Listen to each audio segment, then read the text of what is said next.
नमस्कार, आप देख रहे हैं नेट्रिक न्यूज। मैं हूं आपके साथ असरार अहमद। 10 मार्च यानी कल उत्तर प्रदेश विधानसभा चुनाव लगभग खत्म होने के बाद कल इंतजार खत्म हो रहा है, इंतजार की घड़ी खत्म हो रही है। सबकी आंखें कल टीवी पे टिकी होगी कि किसकी सरकार उत्तर प्रदेश में बनने वाली है।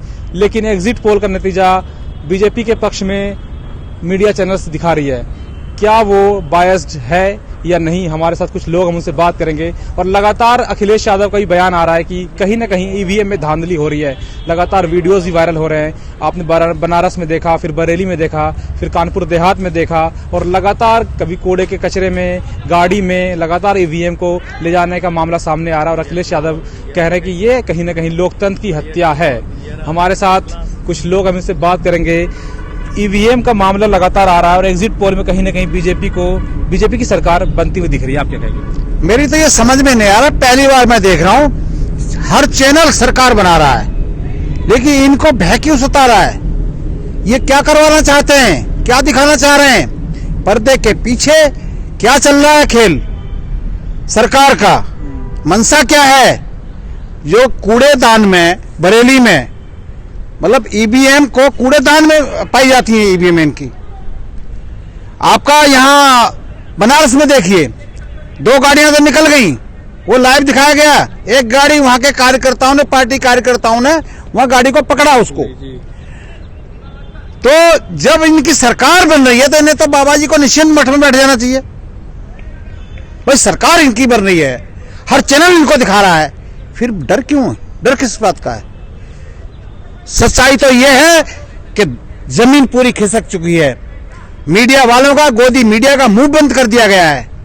और मुझे यहां तक लगता है कि जो सट्टे बाजार है ना, सट्टे बाजार का भी इसमें कुछ हाथ दिख रहा है मुझे। ये चाहते हैं, ये अपना बिजनेसमैन अपना जो लगे हुए हैं, इनका मुंह बंद कर दिया कि आप हमें दिखाइए। चोरी का रास्ता खोल दिया गया है कि हम तो पहले कह रहे थे कि सरकार हमारी बन रही है, मीडिया वाले पहले कह रहे थे, लेकिन वहां मीडिया वालों को दिखा करके कि आप हमारी सरकार बना दीजिए और हम पीछे से चोरी करके ईवीएम बदलने का काम करेंगे। पश्चिमी उत्तर प्रदेश का मामला बहुत ही वो था कि किसान आंदोलन की वजह से बीजेपी की सरकार कहीं नहीं बन रही है। लेकिन आपको लगता है कि जो एग्जिट पोल आया है एक तरफा दिखा रहा है? देखिए, मैं एग्जिट पोल पर बिल्कुल भी भरोसा नहीं करता हूं। मैं धरातल पर घूमने वाला नेता हूं।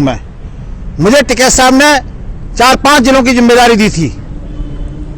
संयुक्त मोर्चा की तरफ से प्रेस कॉन्फ्रेंस मैंने की है, कई जनसभाएं की हैं मैंने जाकर के। इटावा, औरैया, मैनपुरी, एटा, कासगंज, हाथरस, मैं कई जिलों में घूमा हूं।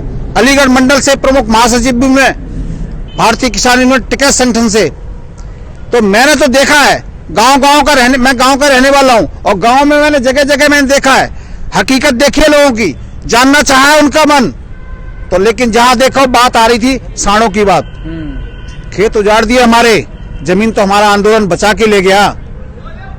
इन पूंजीपतियों के हाथों में जो बेच देना चाह रहे थे हमारे मोदी जी, जो काले कानून ला करके, वो तो हमने बचा लिया। लेकिन अब साड़ों से जो फसल उजाड़ रहे हैं, जो साड़ जो खेत में छुट्टा साड़ घूम रहा है, उससे बड़ा प्रभावित हुआ है। बहुत बड़ा इशू है ये किसानों के लिए कि इनसे छुटकारा कैसे मिले। छुटकारा तभी मिलेगा कि योगी सरकार को मठ में भेजने का काम करेगा। और प्रत्येक किसान ने और युवा ने, छात्र ने बड़े गुस्से में होकर के वोट दिया है। सारे इनसे परेशान हैं, छात्र इनसे परेशान हैं। छात्रों ने लाठियां खाई हैं, इलाहाबाद ने हमसे लाठियां खाई हैं। आपने देखा इको गार्डन, हमारी महापंचायत हुई थी, मैंने वहां देखा था, लोग आए थे, स्टूडेंट थे, SSGD वाले छात्र थे, हमारे टिकैत साहब से मिले आकर के, बोले साहब हमारे साथ अन्याय हो रहा है। तो बताइए, सारे तो परेशान हैं। शिक्षक तो इनसे दुखी है, छात्र तो इनसे दुखी हैं, किसान इनसे तो परेशान। महिलाओं के साथ में बुरा अत्याचार हुआ है। आपने देखा होगा कितने कांड हुए। हाथरस के साथ जो बिटिया के साथ क्या हुआ था, रातों रात हिंदू रीति रिवाज के विपरीत जो उनके माँ बाप को अंतिम मुख्य यात्रा नहीं करने दी गई और उनको मिट्टी का तेल छिड़क के जला दिया गया। एक दिन पहले अखिलेश यादव ईवीएम पे आरोप मढ़ते हैं और कहते हैं कि ये कहीं ना कहीं लोकतंत्र की हत्या हो रही है। आपको लगता है कि ईवीएम में छेड़खानी हो सकती है?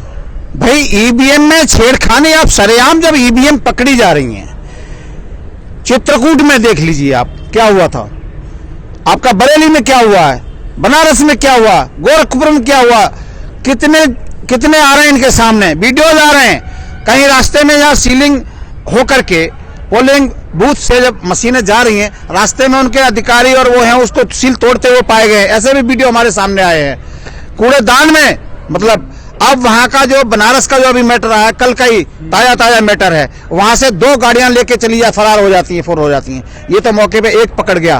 जब चोर चोरी करने जाता है ना, तो जो पकड़ा जाता है, 2-4 पकड़ गए तो पकड़ गए, उसकी आड़ में कितनी चोरियां हुई होंगी, ये एक सवाल उठाता है। और भी बहुत सारे वीएम होंगे, लेकिन वो सामने नहीं आया है।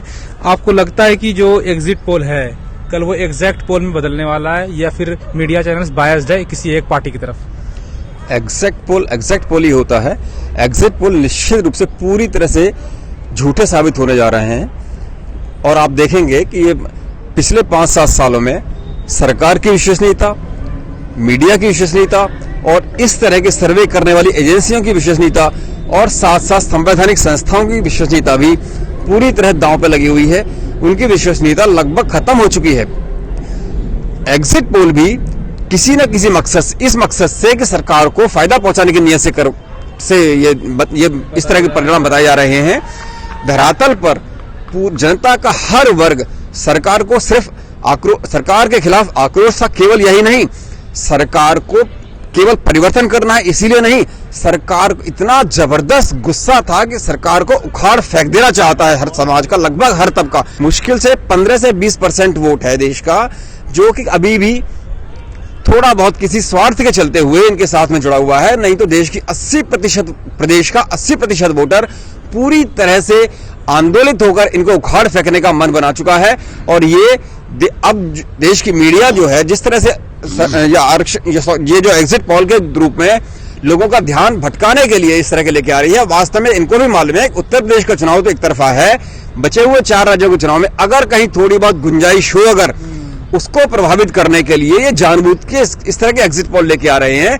उत्तर प्रदेश में तो कितनी भी बेईमानी कर ले, ये इतने जबरदस्त वोटिंग इनके खिलाफ है कि कुछ कर नहीं पाएंगे। ये पूरी तरह से लगभग इनके सारे बड़े नेता, मुख्यमंत्री से लेके उप मुख्यमंत्री तक, उन केंद्रीय मंत्री तक, सभी अपना अपना चुनाव हारने की आशंका है इनकी, अपना चुनाव बचा नहीं पा रहे हैं। तो किसी तरह जनता का और देश विदेश में लोगों का ध्यान भटकाने के लिए, भ्रम पैदा करने के लिए, जिसमें कि ये मास्टर हैं, भ्रम पैदा करने में ये सरकार मास्टर है, वही कोशिश कर रही है। अच्छा, केशव प्रसाद मौर्य सिराथू से चुनाव लड़ रहे हैं, लेकिन सीएम योगी का सिराथू में एक भी प्रोग्राम नहीं होता, एक भी दौरा नहीं होता। ये दोनों एक दूसरे को हरवाने के लिए पूरी तरह से काम कर रहे हैं। बस इतना है कि चूंकि मीडिया इनके कंट्रोल में है, तो ये बातें लोगों के सामने तक मीडिया के थ्रू नहीं आ पा रही हैं। पर जो लोग थोड़े भी भारतीय राजनीति के ऊपर, प्रदेश की राजनीति के ऊपर जो थोड़ा भी रूप से जानते हैं, वो जानते हैं, एक दूसरे को बहुत अच्छी तरह जानते हैं कि ये एक दूसरे को हरवाने के लिए पूरी तरह काम कर रहे हैं। योगी जी चाहते हैं केशव प्रसाद मौर्य हार जाए, और मौर्य जी चाहते हैं केशव प्रसाद मौर्य चाहते हैं योगी जी हार जाए चुनाव। और ऐसा ही भारतीय जनता पार्टी के कुछ और नेता भी चाहते हैं कि योगी जी हार जाए तो उनके रास्ते का कांटा दूर हो जाए। और आप कह रहे हैं कि जो मीडिया है मेन स्ट्रीम, वो ये सब दिखा नहीं रही है। मेन स्ट्रीम मीडिया पूरी तरह कंट्रोल में है, कहीं ना कहीं उनका स्वार्थ है। मुख्यमंत्री भी कंट्रोल कर रहे हैं इसको, और देश का शीर्ष नेतृत्व, प्रधानमंत्री से लेकर गृह मंत्री तक, वो भी कंट्रोल कर रहे हैं। आर्थिक रूप मीडिया के आर्थिक हित इनके साथ में जुड़े हुए हैं। इस तरह से ब्लैकमेल करके या किसी अपने हितों की पूर्ति के लिए, अपने स्वार्थ की पूर्ति के लिए ये खबरों को नहीं दिखा रहे हैं इस तरह से। 2 महीने से इंतजार था 10 मार्च को क्या होने वाला है, और एग्जिट पोल यूपी में बीजेपी को बहुमत की सरकार दिखा रही है। क्या कहेंगे कल क्या होने वाला है? बिहार में भी यही हुआ था। बिहार में भी इसी तरीके का नरेशन तैयार किया गया था और रात के अंधेरे में बेईमानी हुई। हालांकि बंगाल में वो बेईमानी नहीं हो पाई। एग्जिट पोलों ने बंगाल में भी ईमानदारी से भारतीय जनता पार्टी के प्रति जो उनकी वफादारी है उसको निभाया। दिल्ली में भी कुछ इसी तरह का दृश्य रहा, झारखंड में भी इसी तरह का दृश्य था, और आपके हरियाणा में भी ऐसा ही दृश्य था। और मैं 2019 के बाद से ये पैटर्न देख रहा हूँ, एग्जिट पोल अपनी वफादारी निभा रहे हैं भारतीय जनता पार्टी के प्रति, क्योंकि वहां से उनको जो भाई साहब ने कहा है कि आर्थिक सहयोग मिलता है, विज्ञापन मिलते हैं, और इस चीज का कल विपक्ष के नेताओं ने प्रेस कॉन्फ्रेंस में भी कहा कि मुख्यमंत्री जी के जो प्रमुख सचिव हैं वो साफ तौर पे जो जिलाधिकारी हैं, जिलाधिकारियों को साफ तौर पे आदेश देते हुए नजर आए हैं कि जिन सीटों पर भारतीय जनता पार्टी के प्रत्याशी कमजोर पड़ रहे हैं, हार रहे हैं या पीछे चल रहे हैं, उन सीटों पे काउंटिंग का प्रोसेस थोड़ा स्लो कर दिया जाए, धीमा कर दिया जाए। आखिर क्यों? जिससे कि रात के अंधेरे में ये काले कारनामे कर सकें। लेकिन इनके ये कारनामे सफल नहीं होंगे, क्योंकि ये लोकतंत्र को बचाने की लड़ाई है, ये प्रजातंत्र को बचाने की लड़ाई है। आज भी हम लोग ईवीएम की तैनाती में थे, अभी हम लोग फिर पहुंचेंगे वहां पे और रात भर वहां रहेंगे, ईवीएम को सुरक्षित रखेंगे। और जहां भी आप गए थे, क्या स्थिति थी वहां? स्थिति बिल्कुल नियंत्रण में है। यहाँ पे कुछ जगह जहां गड़बड़ियां हुई हैं, तो अब देखिए सोशल मीडिया का जमाना है साहब। किसान आंदोलन ने हमें एक अच्छी चीज दे दी है, सोशल मीडिया का महत्व तो समझा दिया है आम नागरिक को, सोशल मीडिया की मजबूती समझा दी है आम नागरिक को। और जो सोशल मीडिया के प्रति अब जो लोगों का लगाव आया है, जैसे मेन स्ट्रीम मीडिया ने किसान आंदोलन को पूरी तरीके से बदनाम किया, और आप जैसे बहादुर युवाओं ने, मैं आप सब लोगों की तारीफ की दाद देना चाहता हूं कि आप लोग इस आंदोलन के हिडन हीरोज थे, छिपे हुए योद्धा थे, जिनको शायद इतिहास में एक सम्मानजनक दर्जा मिलना चाहिए मेरे हिसाब से। तो इस सोशल मीडिया के माध्यम से तमाम जिले में खबरें वायरल हो रही हैं। जैसे कि बनारस में जो भाई साहब ने बताया ईवीएम की चोरी हुई, तुरंत सोशल मीडिया के माध्यम से, ट्विटर से लेके फेसबुक, इंस्टाग्राम, यूट्यूब, सब जगह 1 घंटे में खबर पहुंच गई। और नतीजा क्या निकला? अब शासन प्रशासन बैकफुट पर है और सफाई देता हुआ नजर आ रहा है। अरे साहब, वो तो स्क्रीनिंग का प्रोसेस था, टेस्टिंग चल रही थी, ये चल रहा था, वो चल रहा था, लेकिन चुनाव आयोग की गाइडलाइन है कि प्रत्याशी की नॉलेज में ये चीज होनी चाहिए। तो साहब, अब चोरी नहीं हो पाएगी, अब बेईमानी नहीं हो पाएगी, जनता जान चुकी है। क्योंकि ये आने वाली नस्ल की लड़ाई है, ये किसानों के भविष्य की लड़ाई है, युवाओं के रोजगार की सुनिश्चिति की लड़ाई है, और ये महिलाओं के सम्मान की लड़ाई है। और इस लड़ाई को आम आदमी जीत के रहेगा। बनारस के कमिश्नर ने भी माना है कि ईवीएम में कहीं न कहीं गड़बड़ी हुई है। मानना पड़ेगा साहब, आप गलती करोगे आपको मानना पड़ेगा। अभी तो मान रहे हो, सरकार बदलने दीजिए, आपको कड़ी सजा भी मिलेगी। क्योंकि ये तो चोरों, लुटेरों और बेईमानों की सरकार है ना। इनकी सरकार में तो जो जितना बड़ा लुटेरा है, जो जितना बड़ा दलाल है, जो जितना बड़ा चोर है, उसको उतना बड़ा पद दे रखा है। मुख्यमंत्री जी 55 मुकदमे लगे हुए हैं मुख्यमंत्री जी के, अपने मुकदमे खुद उन्होंने रफा दफा कर लिए। और मुख्यमंत्री जी क्या कहते हुए नजर आ रहे हैं कि साहब क्राइम खत्म हो गया। केशव प्रसाद मौर्य जी जो उप मुख्यमंत्री हैं, उन पे भी अपराध के कई मामले हैं। और इस तरीके से भारतीय जनता पार्टी के इस बार की अगर मैं बात करूं, 99 कैंडिडेट ऐसे हैं जिन पे जघन्य अपराध के मुकदमे दर्ज हैं। तो आप अंदाजा लगा सकते हैं कि ये पार्टी किस दिशा में जा रही है और समाज को किस दिशा में ले जाना चाह रही है। आप यूपी की बात छोड़ दीजिए, आप सेंटर की बात कीजिए। 2014 में इनकी कैबिनेट में 32% जो मंत्री थे उन पे मुकदमे दर्ज थे। साध्वी प्रज्ञा जैसे लोग संसद में बैठे हुए हैं जो आतंकवादी है। ये हमारे देश का दुर्भाग्य है कि गांधी का ये जो देश है, इसमें गोडसे को पूजने वाले सत्ता में आ चुके हैं। और ये हमारे लिए शर्म से डूब मरने वाली बात है। और 2019 की जो कैबिनेट है, इसमें वो अपराधियों की संख्या बढ़ के 42% हो गई है। तो इनकी मंशा, नीति, नीयत आप समझ लीजिए, ये आम आदमी को मारना चाह रहे हैं, गुलामी फिर से लागू करना चाह रहे हैं। जो सामंतवाद जिसकी हम बातें किताबों में सुना करते थे कि अब अगर भारतीय जनता पार्टी अपने मंसूबे में कामयाब रही, तो आप एक चीज तो मान के चलिए कि लोकतंत्र और संविधान सिर्फ दिखावा रह जाएगा। किसानों की जमीनें किसानों के हाथ में नहीं रहेंगी, अंबानी अडानी के पास पहुंच जाएंगी। नौकरियां सारी निजी हाथों में चली जाएंगी, जिसकी तैयारी माननीय मोदी जी ने कर दी है। 24 कंपनियों को निजी हाथों में दे दिया है। अब जो कंपनियां बची हैं उनको भी निजी हाथों में देने की तैयारी में। तो फिर होगा क्या? बंधुआ मजदूरी वाली जो प्रथा थी, वही प्रथा फिर से लागू हो जाएगी। लेबर लॉ इन्होंने खत्म कर ही दिया है। आप साहब ना तो न्यायालय में जा सकते हैं, ना आप आंदोलन कर पाएंगे, आपकी आवाज को दबा दिया जाएगा। ईवीएम की बात जहां तक करते हैं, बीजेपी लगातार आरोप लगा रही है कि अखिलेश यादव को डर है, बौखलाहट है, इसलिए वो ईवीएम पे सवाल उठा रहे हैं। साफ बौखलाहट तो बीजेपी को है, और उनकी बौखलाहट साफ तौर पे नजर आ रही है। इन्होंने 10 जनवरी से सिर्फ और सिर्फ सांप्रदायिकता के नाम पे वोट मांगा है। इन्होंने नौकरी के नाम पे वोट नहीं मांगा, इन्होंने महिला सुरक्षा के नाम पे वोट नहीं मांगा, इन्होंने किसानों की एमएसपी की सुनिश्चिति के नाम पे वोट नहीं मांगा, इन्होंने मजदूरों की जो कह रहे थे ना मजदूरों की वेल्थ बढ़ाएंगे, उनकी लेबर बढ़ाएंगे, लेबर जो श्रम का जो हाँ वो बढ़ाएंगे, उसके नाम पे पैसा जो है वोट नहीं मांगा। वोट इन्होंने किसके नाम पे मांगा कि साहब कैराना मुजफ्फरनगर मुसलमान डर रहा है और अगर किसी दूसरे पार्टी की सरकार आ गई तो ये हो जाएगा वो हो जाएगा। इन्होंने सिर्फ और सिर्फ सांप्रदायिकता को बढ़ाने का काम किया है और उनके इस मॉडल को और उनके इस इंजन को टिकैत साहब कह रहे हैं कि इंजन 20 साल पुराना हो गया। तो हम टिकैत साहब की बात मानने वाले लोग हैं, हमने उनके सांप्रदायिकता के इस मॉडल को सिरे से नकार दिया। अब चाहे हिंदू हो, मुसलमान हो, सिख हो, ईसाई हो, सबने सिर्फ पढ़े लिखे और ईमानदार प्रत्याशी को वोट दिया है। सिर्फ जिनका विजन है युवाओं के प्रति, जिनकी अच्छी सोच है किसानों के प्रति, जिनकी अच्छी नीयत है महिलाओं के प्रति, उनको वोट दिया है। और खास तौर पे जो बीजेपी के जो लोग हैं, जो ये इनकी जो काली मनसा है, ऐसे लोगों को हम सत्ता से बाहर निकालने के लिए हमें कितने भी प्रयास करने पड़े, हम अपने प्रयास लगातार करते रहेंगे और लोकतंत्र को हम खतरे में नहीं आने देंगे। लोकतंत्र को हम खतरे में नहीं आने देंगे। अखिलेश यादव भी लगातार ये कह रहे हैं। टिकैत साहब से मैंने कुछ दिन पहले बात की थी, वो कह रहे थे कि लोकतांत्रिक प्रणाली से चुनाव नहीं हो रहे हैं। इस पे क्या कहेंगे आप? वो तो दिख ही रहा है आपको। गोरखपुर में आपने देखा था, जो मताधिकार का जो अधिकार मिला हुआ है हर व्यक्ति को, उसको वंचित किया गया। पुलिस फोर्स इतनी लगा दी गई कि वो पोलिंग बूथ तक उन लोगों को नहीं पहुंचने दिया गया, उनको रास्ते में ही रोका गया।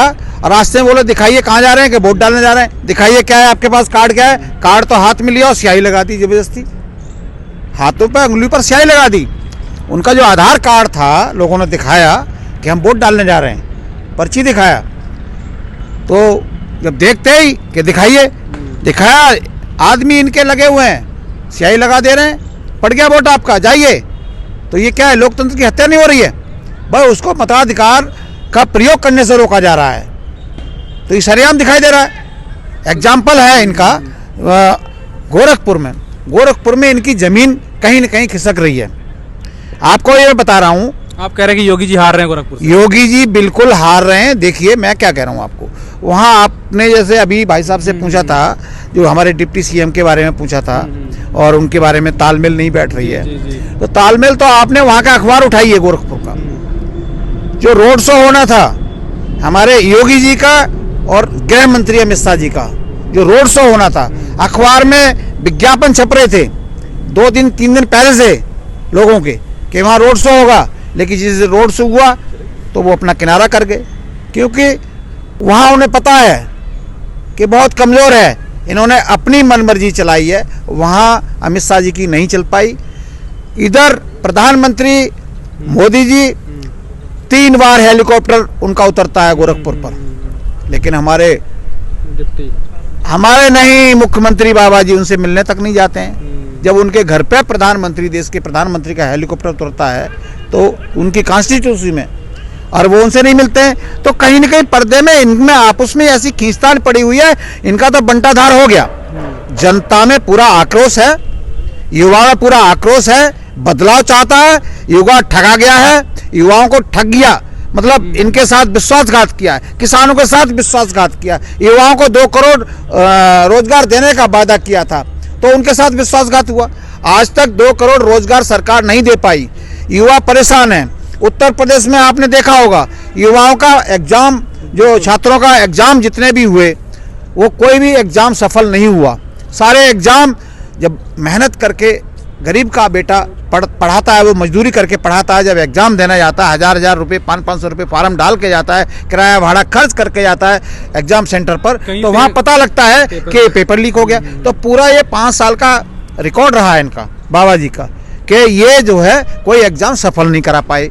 और किसान इनसे वैसे ही परेशान था। महिलाओं के साथ में कितना दुराचार हुआ है, तो जीतेंगे कहाँ से? ये तो जा रहे हैं, इनकी तो जमीन खिसक रही है। योगी और मोदी दोनों के जो गृह जनपद हैं इनके, जहाँ से एक अपना लोकसभा और इनका वो चुनाव है, ठीक है, लोकसभा क्षेत्र है, वहाँ से पूरी तरह से सफाया हो रहा है इनका। कल 10 मार्च है, रिजल्ट का समय है। कल क्या होने वाला उत्तर प्रदेश में? उत्तर प्रदेश में जो हमें जनता पे भरोसा है, हम भी गए हैं जगह जगह, जनता ने पूर्ण रूप से विरोध किया है सरकार का हर मुद्दे को लेकर के। इस बार जो चुनाव हुआ है मुद्दे पर चुनाव किया है जनता ने, ना कि इनके हिंदू मुस्लिम का कार्ड चल पाया। तो अब ये बौखलाहट है इनकी, इस बार जो है पूरी बदलाव की है कि सरकार को बदलना है यहाँ से, उत्तर प्रदेश से, ठीक है। इस पर चुनाव हुआ है और वो जमीनी हकीकत ये है कि कल देखना जो सर्वे वाले जितनी मेन स्ट्रीम मीडिया है इनके मुंह बंद हो जाएंगे, गोदी मीडिया का मुंह बंद हो जाएगा, क्योंकि ये पहले भी दिखा चुके हैं। आपके यहाँ तुम्हारा दिल्ली में इनकी सरकार बन रही थी, लेकिन केजरीवाल आए, लेकिन उसके बाद देखो वहाँ का हुआ बंगाल का, वेस्ट बंगाल का, वहाँ 200 पार दिखा रहे थे, वहाँ 100 भी नहीं छू पाए। तो ये इनका उल्टा आंकड़ा होगा, जो 250 और 150 बता रहे हैं कि हमारी 300 आ रही हैं, ये कहीं 100 से भी 100 का आंकड़ा लगा लें शतक, तो बहुत बड़ी बात है। अपोजिट जा रहा है इनके, हर युवा, छात्र, युवा, मजदूर, किसान, सब महिलाएं, सब ने इनके खिलाफ वोटिंग किया है। ठीक है, आखिरी सवाल लूंगा। 10 मार्च यानी कल उत्तर प्रदेश में क्या होने वाला है, किसकी सरकार? क्या फिर से राज तिलक होगा योगी सरकार का? जी, अगर आप देश में सांप्रदायिक सद्भाव से आपको प्रसन्नता होती है, देश के विकास से आप खुश होते हैं, आप चाहते हैं कि देश के युवाओं को रोजगार, प्रदेश के युवाओं को रोजगार मिले, महिलाओं को विकास करने का समुचित अवसर मिले, सुरक्षित वातावरण मिले, तो आप कल आइए मिठाई खाने के लिए, आपको आमंत्रित करूंगा। परिवर्तन हो रहा है, ये सारी जो बता रहा हूं मैं, प्रदेश की सरकार बदलने जा रही है और विकास की संभावनाएं कल से फिर से प्रज्वलित होंगी यहाँ पर। इसलिए कल मैं आपको फिर से आमंत्रित करता हूं, कल आप मुंह मीठा करवाएंगे, लड्डू खाइए आप कल। एक छोटा सा जवाब चाहूंगा आपसे, 10 मार्च यानी कल उत्तर प्रदेश में क्या होने वाला है? बाबा जी मठ में पहुंचेंगे और किसानों की, युवाओं की, महिलाओं की और मजदूरों की जीत होगी। कल का दिन सबसे महत्वपूर्ण है और मैं आपके चैनल के माध्यम से सभी युवाओं, किसानों, महिलाओं और मजदूरों को संदेश देना चाहता हूँ, सोना नहीं है, कमज़ोर नहीं पड़ना है, इन चोर, लुटेरे और बेईमानों से डट के लड़ना है। कहीं भी ये बदमाशी करने की कोशिश करें, बिल्कुल सजग रहिए, इनका प्रतिरोध करिए। और ये मत सोचिए ये किसी पार्टी की या किसी अखिलेश यादव जी, प्रियंका गांधी जी, राहुल गांधी जी, मायावती जी की लड़ाई है, ये आपकी लड़ाई है। 5 साल बाद आपको मौका मिला है और इस बार अगर आप चूक गए तो ये मौका आगे भारतीय जनता पार्टी आपको लेने नहीं देगी, ये फाइनल समझ लीजिए लोकतंत्र बचाने का। तो कल अपने मतगणना केंद्र पर सभी लोग पहुंचे और मुस्तैदी से डटे रहे, और ईश्वर ने चाहा, ऊपर वाले ने चाहा तो जीत आम आदमी की होगी। बाबा जी अपने मठ में जाएंगे और भारतीय जनता पार्टी के जो लोग हैं ये वापस दिल्ली पहुंचेंगे। इनके जो काले मंसूबे हैं वो हम कामयाब नहीं होने देंगे। बाबा जी मठ में पहुंचेंगे और कल का दिन बहुत ज़्यादा इम्पोर्टेंट है, बहुत महत्वपूर्ण है, क्योंकि उत्तर प्रदेश में कल सरकार बनने वाली है। आप देखते रहे नेटरिक न्यूज़, मैं हूं आपके साथ असरार अहमद। आप देख रहे हैं नेटरिक न्यूज़, साहस सच कहने का।